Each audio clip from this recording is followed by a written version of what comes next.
So అందరికీ నమస్కారం. ప్రతి సంవత్సరం వార్షికంగా యాన్యువల్ ఇన్స్పెక్షన్స్ జరుగుతుంటాయి. సో అందులో భాగంగానే ఈరోజు మన Rampachodavaram sub division Rampachodavaram circle లిమిట్స్లో ఉన్న దేవీపట్నం స్టేషన్కి రావడం జరిగింది.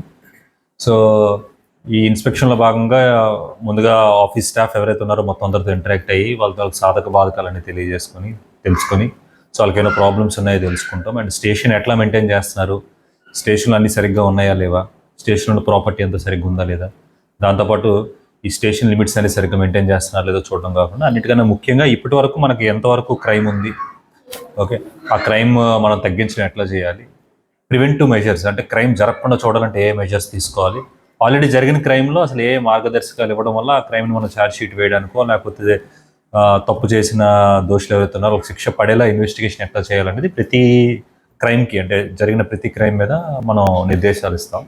సో అవన్నీ కూడా జరిగినాయి. సో సిఐ గారు అండ్ ఎస్ఐ గారి ఆధ్వర్యంలో వాళ్ళ స్టేషన్ లిమిట్స్ కాబట్టి సో ఈ క్రైమ్ ఇన్స్పెక్షన్ మొత్తం యాన్యువల్ ఇన్స్పెక్షన్ అంతా జరిగిన తర్వాత మనం వాళ్ళకి రిమార్క్స్ ఇవ్వడం జరుగుతుంది.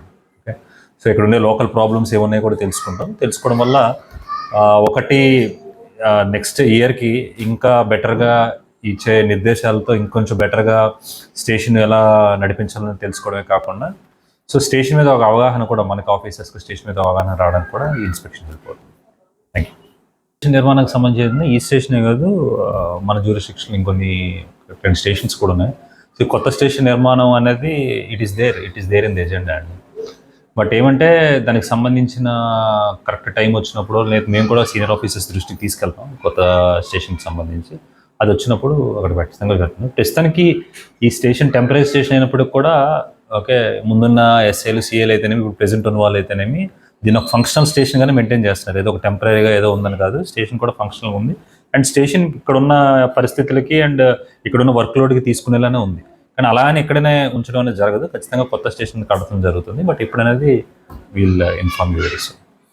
Thank you. కొన్ని లాజిస్టికల్ ప్రాబ్లమ్స్ ఉన్నాయి. కొంచెం డీప్ ఇంటీరియర్గా ఉండడం వల్ల ఏమంటారు స్టేషన్ కట్టే వాళ్ళు ఇంకా అంత ముందుకు రాకపోవడం ఇట్లాంటి కొన్ని ప్రాబ్లమ్స్ ఉన్నాయి. ఆ ప్రాబ్లమ్స్ అవన్నీ ఉన్నాయి, కాంట్రాక్టింగ్ ప్రాబ్లమ్ ఉన్నాయి. సో మధ్యకాలంలో ఎన్ని కేసు బుక్ అయినా మనకి ఒకసారి చూడండి. సో ఇక్కడ మామూలుగా మనకి ఏమంటారు సారాయికి సంబంధించి అయితే బెల్ట్ షాపులకు సంబంధించి ప్రాబ్లం ఉంది. సో అది మేము రెగ్యులర్గా మన ఎస్ఐ గారికి దాని దృష్టిలోకి తీసుకెళ్ళడం అండ్ రెగ్యులర్గా దాని మీద ఇన్స్ట్రక్షన్స్ ఇవ్వడం కూడా జరిగింది. లాస్ట్ 3 monthsలోనే 12 కేసులు కట్టారు, బెల్ట్ షాపుల కేసులు. ఇంకా ఫర్దర్గా కూడా కడతారు. అండ్ ఒకసారి ఏంటంటే నెంబర్ ఆఫ్ బెల్ట్ షాప్స్ కూడా తగ్గినాయని చెప్పేసి ఇన్ఫర్మేషన్ అయితే మాకు వచ్చిందండి. ఇంకా తగ్గిస్తాం అంటే ఒకటి కూడా ఉండకూడదు బెల్ట్ షాప్ అనేది మన ప్రభుత్వ నినాదమే కాదు, ప్రజల శ్రేయస్సు కోసం కూడా ఒకటి కూడా ఉండకూడదు. కాబట్టి ఖచ్చితంగా బెల్ట్ షాప్స్ అనేది జీరో చేయడం జరుగుతుంది. అందులో భాగంగానే 12 బెల్ట్ షాపులు కట్టడం జరిగింది. అండ్ రెగ్యులర్గా ఈ బట్టీల మీద కూడా సారాయి బట్టీల మీద కూడా రెగ్యులర్గా రైడ్స్ చేయడం కూడా జరుగుతుంది. ఓకే, సంబంధించి అయితేనేమి చిత్తులాట, పేకాట ఇట్లాంటి వాటికి సంబంధించి అయితేనేమి రెగ్యులర్గా ఎన్ఫోర్స్మెంట్ చేయడం కూడా జరుగుతుంది. అండ్ ఎన్ఫోర్స్మెంట్ కేసులు కూడా కడుతున్నాం. ఓకే, ఇంకొంచెం ముమ్మరంగా చేయడం కోసం కూడా రెగ్యులర్గా యాక్షన్ తీసుకుంటాం.